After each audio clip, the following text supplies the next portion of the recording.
On a recent conversation with our very good friends from FESA, the Fire and Emergency Services people, we were the Fire and Emergency Services Authority, to put the A in its correct place, and that's always important to do. We were absolutely impressed with the skill and dedication of the pilots who fly the Fire Kings, the helicopters. There'd been property which was quite severely threatened, but because of, as I say, because of the skill of these guys, the threat had been averted. And certainly in our interview, the point was very strongly made that there's just absolutely no way that outcome would have been achieved without that aerial support. So we're now talking to Adam Bannister, because I said I'd like to talk a bit more about this. And he's the Fire and Emergency Services Authority Manager of Air Operations, guest of honour at the moment. Good to have you with us, Adam. Thank you, Grant. Oh, it's great to Well, great to have you join us. And I guess the story that we heard a few nights back that prompted this conversation, it wouldn't be news to you that quite often it's the air support that makes the difference. Yeah, the introduction of aerial water bombing has certainly enhanced the firefighting capabilities of FESA. But I must stress that it is a combined operation. So with the guys on the ground and the aircraft above, we manage to bring the fires under control a lot more efficiently these days. Now, tell us, first of all, and I do take your point, and certainly in our conversation before, that was not in any way detracting from the teamwork aspect, but we did want to feature in this particular conversation some aspects of the work of the Air Wing. You have helicopters and fixed-wing aircraft?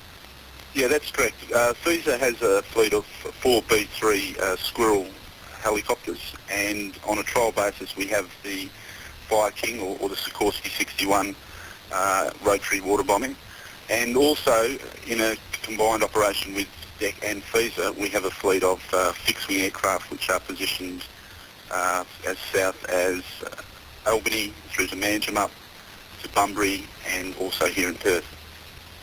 In the case of the fixed-wing aircraft, how do they pick up their water? They have to land to do it each time? Yeah, they throughout the southwest there's nominated airstrips that can support the fixed-wing operation. So they will land, they'll get resupplied with the water and the foam if required, and then turn out to the fire ground, top the load, and then return back to the airstrip for resupply. And so that means a turnaround time. Obviously, it depends how far the airport is, but for the plane to land, be filled with water and whatever else it needs, and take off again, what's the turnaround time? Well, it really is dependent on the airstrip in relation to the fire ground. So, depending where that fire ground is in relation to the airstrip, average times last year in the Perth metropolitan area were probably 15 to 20 minutes, but that can vary from a 5-minute turnaround all the way through to a 25-minute turnaround. And those fixed-wing planes, what are they dumping each time they drop water? The fleet, it consists of drometers which hold a capacity of 2,500 litres, 602 air tractors which hold about the same 2,500, and the 802 holds 3,200 litre capacity. So that's the fixed wing. Where do your pilots tend to come from? What's their background? The background mainly is crop dusting or agricultural flying. So in the early years, the off-season was crop dusting, and then when the fire season came, the aircraft was modified, and then they applied the water. Yep, that makes sense. Essentially, you're doing the same thing and requiring the same precision, aren't you? Yes, with the fixed wing, yeah. Now, the other one, the helicopters, as you say, is it 3 Squirrels? 4 Squirrels. 4 Squirrels, and you're trialling a King. Yeah, the Fire King. The Fire King has a capacity of 3,800 litres, and the B-3 Squirrels have a capacity of about 1,100 litres of water. Okay, now they are a very different proposition because they can remain flying and siphon up the water they need.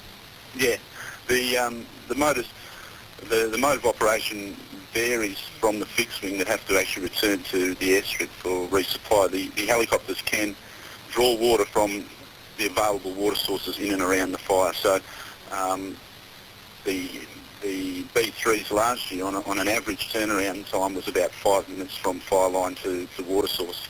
And Adam, we one of the things that prompted this conversation was that somebody had been watching the helicopters tackling a blaze that was pretty close to the city centre, and noticed that they were going for water to the centre of I think it must have been the Belmont racecourse, but anyway, they were going to the middle of the racecourse.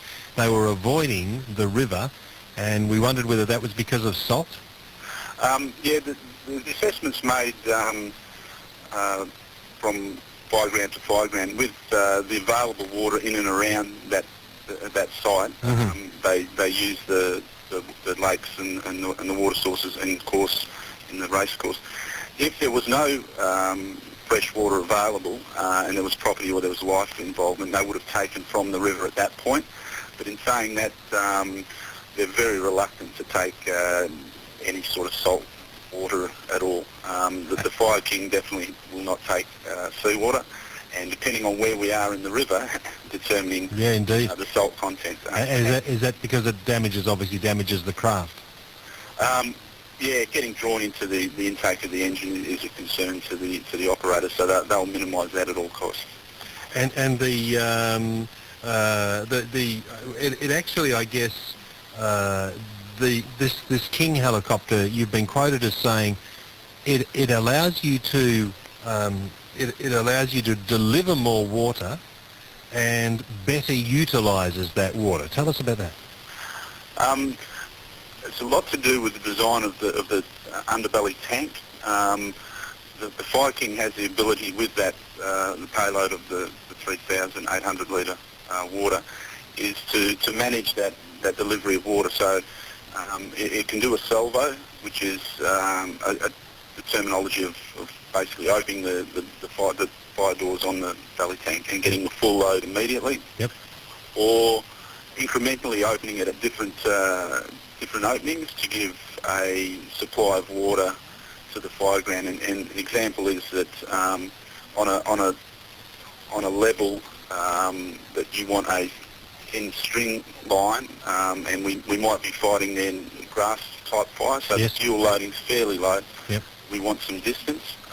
You'll get a setting that will give you a thinner footprint but a longer trail. And in our pre-season trials, we were working out of the Serpentine airstrip, and we got a drop of probably 4 metre wide by it was about 800 metres.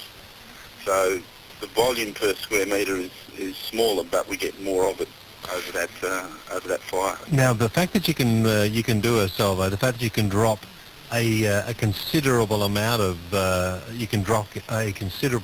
water in one hit, apparently that helps you to fight fires where the canopy cover is pretty intense.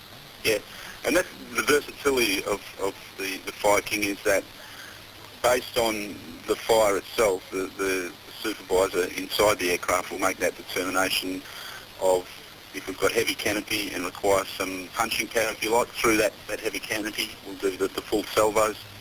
If it's a grassy or a low-lying fuel, we'll go with the other application.